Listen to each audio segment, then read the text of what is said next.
utakufa, utakufa vibaya wewe na kuhurumia. Hivi nilimletanga Kitonga. Yani Kitonga. Yani hapa ndio ni kuleta uishi usome university na unavuta sigara. Sivuti baba. Kitonga, si ulikuwa mwalimu wa Sunday school? Si ulikuwa wa kanisa? Unajua kule university kuna kitu tunasoma kinaitangwa mitochondrion. Unaona? So nilikuwa nafanya experiment ya hii kitu nione huwa inafanya aje. Unaona, tunafanya research, actually kuna research tumeambiwa tuandike na lecturer wetu.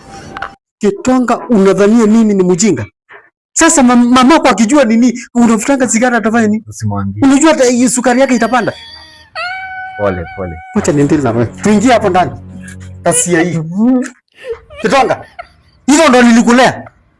Mungu wangu, ngai. Kitonga, hawa ni wasichana 5 wamevaa hivi hivi.